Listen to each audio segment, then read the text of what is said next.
Hey, good morning, 5 a.m. Mester Scrum Show. I hope you're doing well. Today, other priorities took precedent because today's the day I got to make sure the kids get on the bus.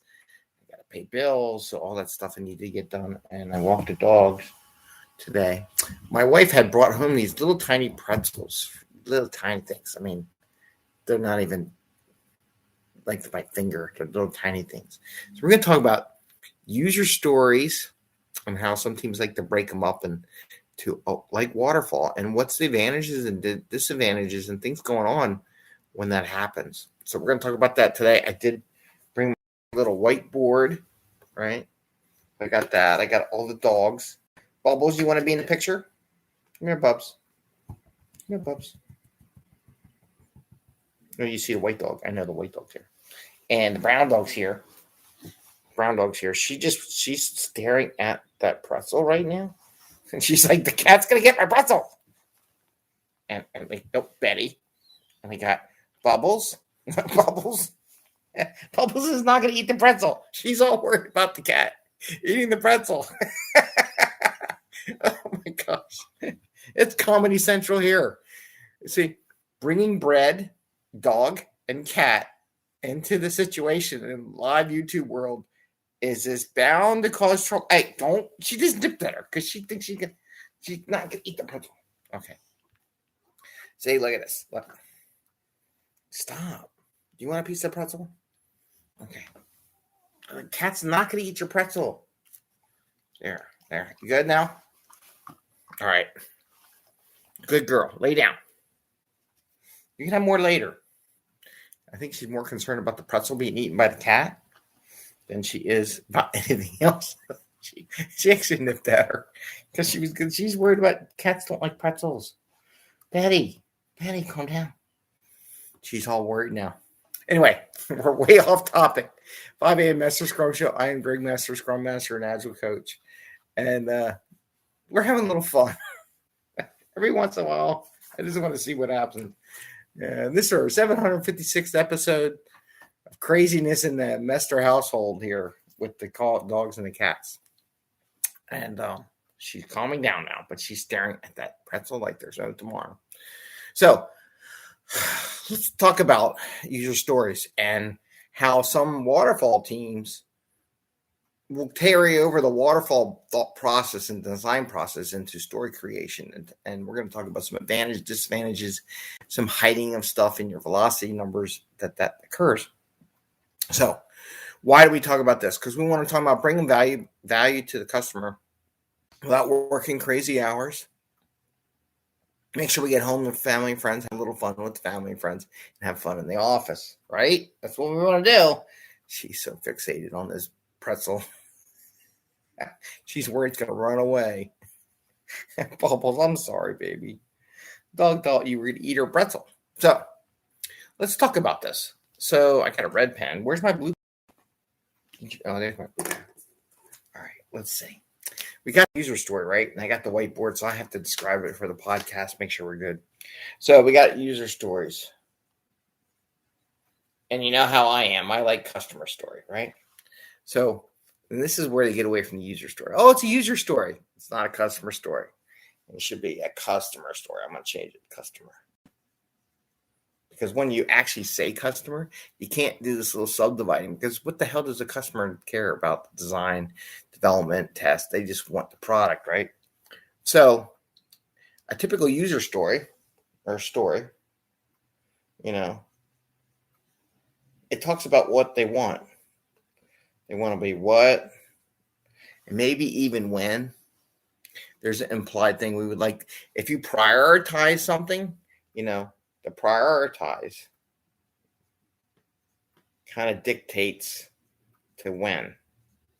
Not the actual date, but if you prioritize in a certain order, certain things happen before other things. So there is an implied date associated with that, and you can't tell me there's not, right? And it's cold here in Philly. That's why I got to wear extra stuff. And I have since the fire, I got to get more clothes because I don't have any winter clothes. Anyway, so this is what happens when waterfall teams come over. Betty, don't. So teams say, well, I need to write the user story. So they'll do a write story. I'm going to writing user story. So they'll create this writing user story. They do, right? Then they create, okay, after I wrote the story, got all my requirements, whatever I want it to look like, I will do dev user story, right? And then I'll do a testing user story, because God forbid I started testing before the dev was done on the design, right? It's a wrong attitude, but that's what they think. Dev testing user story, right? And then I might even have a deploying user story.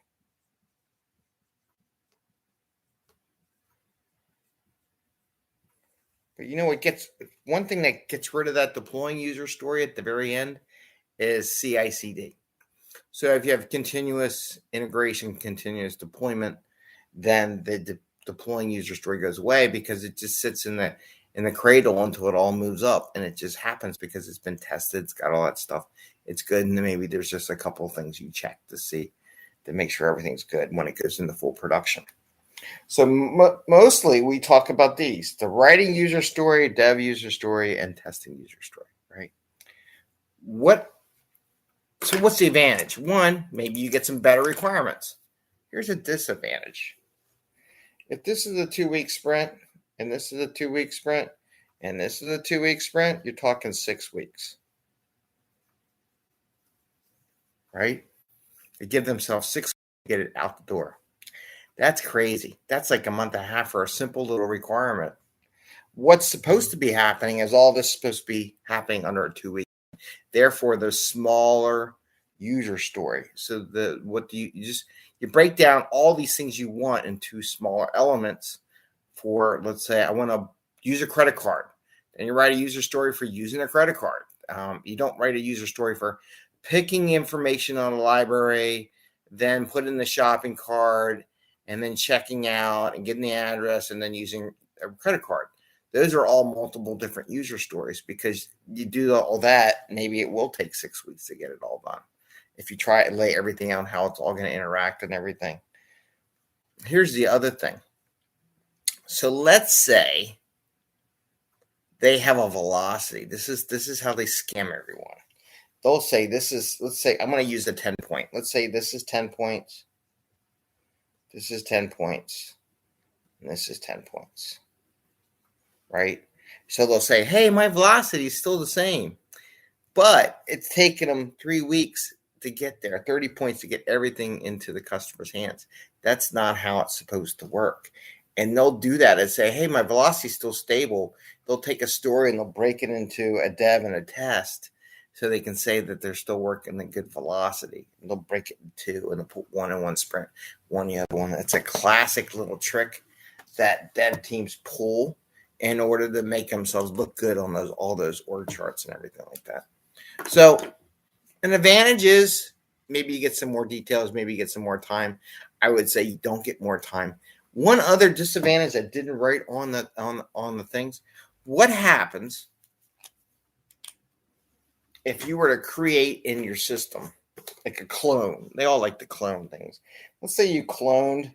Let's say you had to writing user story, and in that user story you described everything, and then this was a clone. The dev story was a clone. The test story was a clone. Okay, and then as you're doing your dev work, you get a requirements change, because as the customer saw the work, they changed. So now you have to do manual update to that. So now you're doing more stuff. By having a single user story, all your changes are in the main story, right? But now you have to do multiple levels of admin. You have to update the writing story. Some people would actually go back in time and update the writing user story. They would update the dev user story. They would update the testing user story. And they would even update the deployment story based on whatever changes were discovered when the dev team was crafting the answer. What a waste of time, right? What a useless waste of time. So that is one of the things they do. So that's the classic requirements traceability question has been plaguing companies and people for generations. And I actually say generations because I would say generations because I think there's people now that are coding or probably prior to my generation that were coding, right? So I'm going to say generations and generations before that, even the 60s. So this whole requirements traceability now comes into play. Well, now you're making all these updates. You're wasting all your time. If you have one story that describes what the user wants, what the customer wants, and not user, because that's what's allowing people to make all these little stories or user stories now. I, as the tester, need this information so that I could do this. See that? As the developer, I need this information so I could do this first. As the customer, I want to be able to use my credit card to purchase something. Whatever that purchasing is, I don't care. I just want to buy something, buy. So that's what they do. So they create these little mini user stories, and then they break them down even smaller little pieces. And they're part of it got eaten by the dog. So it is what it is. And that's what they do. Jerry, do you want to say goodbye? No, he's just watching the cat. All right. Well, that's what I had today. So be careful on this waterfall action of user stories, which they really should be customer stories. And if you call them customer stories, they'll probably still do it. What am I saying? It'll be less desirable because now you got. So let's talk about some disadvantages. One, it takes longer to get what the customer wants out the door into production. Two, you start playing this traceability issue with what's written in the description for the user story, for the customer story. Three, it's a hot mess, right? People just do it just to manipulate velocities and things like that. So it's all there. It's all part of that magical evil pill of the Agile accountants to make them happy. But if you just made one user story or one customer story and everyone on the team worked on it, see, that's the other thing. If you all worked on it together, it gets done faster. Does get done faster, and it gets in the customer's hand faster. There's no reason why any user story can't be done in 2 weeks into the customer's hands, unless your code is totally crap. I said it. Yep, I said it. Anyway, I wish you all the best. Have a happy day. Happy scrumming. Enjoy your day. Maybe get some pretzels. I'll have to stop by that one morning. I'll get up really early and get some real Philly pretzels, and you can see what difference is. So that pretzel was just a little bit longer than my finger. I didn't even think it was that long. And the real pretzel, big. Anyway, have a great day. Enjoy. Don't forget, when we go back in the office, you got to get Philly pretzels for your teams. That's your job as a Scrum Master. No, I'm kidding. The secret job that no one tells you about. Take care. Bye. And see you tomorrow. Bye.